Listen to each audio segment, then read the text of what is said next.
First question. So, from your perspective, what are the differences between Eastern and Western League of Legends, whether that's play style, infrastructure, or competitive culture?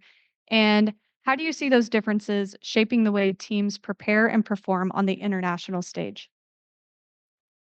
Mm, Okay, I will start.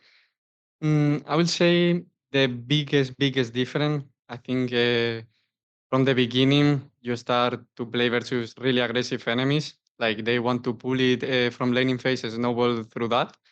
And yeah, I will say the early game is much more aggressive. You need to do more things. You need to be more ready and more prepared because if not, like the games will be difficult. And I will say that's the biggest difference for me between both regions.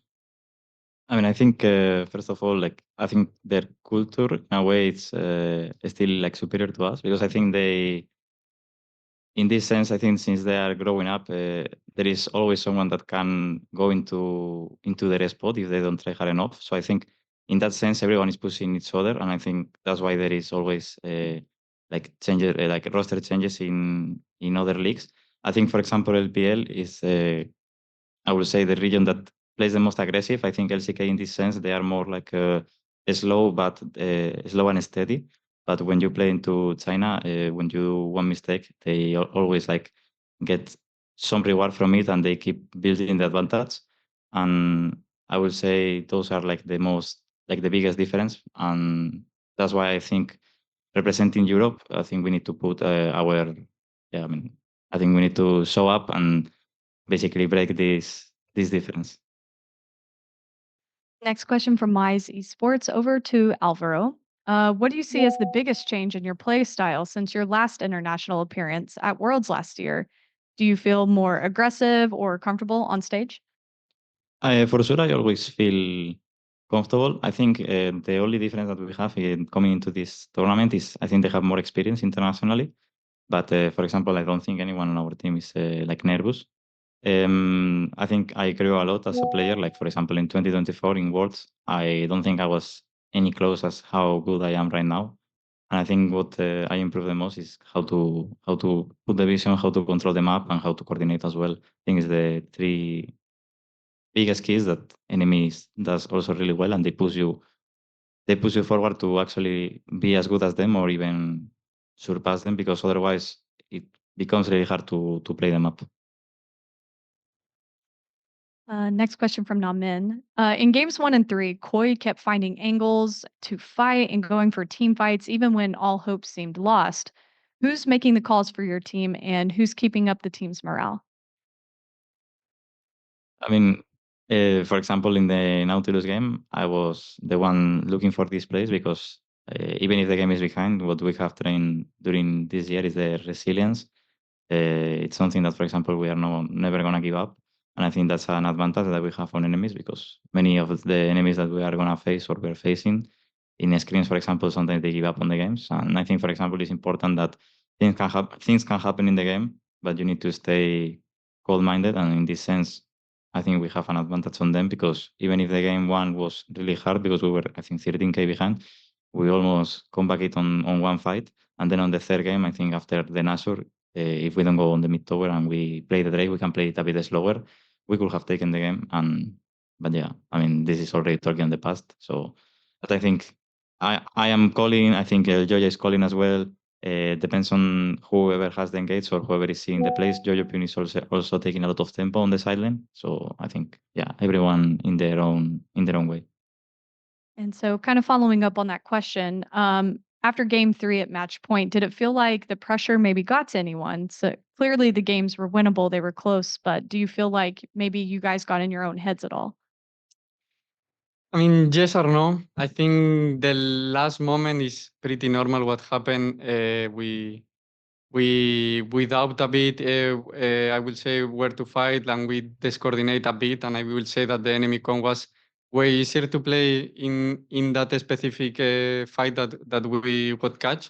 So we were kind of chill. I will say everyone believe, and I think we were doing it well. But these mistakes can happen, no? So I don't think it's about pressure. I think we managed well. Next question, Alvaro from FD News. During Media Day, you said that most of the time you are playing against yourselves. So, what are your thoughts on how you guys played against BLG today? I mean, we always have this thought that we are playing into ourselves because I think first of all you need to beat yourself to be even be able to actually play into the enemy. And I think, for example, during this year we had many times that the practice was not the best, that I mean the attitude I will say sometimes it wasn't the best. So I think that's what I mean with like fighting ourselves, because I think if, for example, we are able to beat ourselves, we can be a really strong team. Today, I will say we played fine League of Legends, but we didn't really play something insane. I think we did plenty mistakes, and you could even see it in the games that we lost. And I think also, for example, credit to BLG because they are a strong team. But I have no doubt that if we face them again, we will beat them.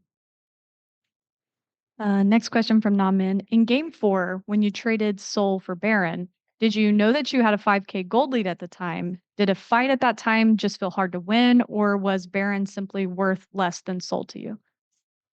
I mean, we dropped the position, and dropping the position is really important for fighting. So in the moment we did the first mistake that it can happen is totally normal. We decide that Soul is much more easy. We will get another fight, and we were confident on that, and everyone agrees. So I believe that the most important is the position, and we prefer to play around that. I mean, they had the mid control as well, and basically their champions are really good on the midway because they can always like QE Syndra, they can ulti us, so I think they can get some control. And what we should do is getting the flanks in this sense, and so they are not able to work up on us. But I think at one moment, as Supa said, we lost the control, and then it was harder, so we took the decision to go for a Drake. Next question from Sons of KS. Alvaro, how would you evaluate your synergy with Supa throughout this tournament so far? And what areas do you think you both need to focus on moving forward? I mean, since we came here to Canada, I think we have been facing better ball lanes as well and better teams. I think we have improved a lot on how we want to play both him and me on the map. Laning phase, I think there is, for example, today it could have been better. I think also it was harder when at level 1 it was like we had to max on neutral. I started late on lane. So I think into LCK and into LPL, I think the biggest thing that we need to improve, I would say, is laning phase, because I think enemy also relies a lot on getting advantages on early. So if we can, yeah, stabilize and be able to beat them or be even, I think it can be a really good advantage into them. And final question from Namin. So tomorrow, G2 and Fly will face off with their tournament lives on the line. Who do you think will win the matchup and why?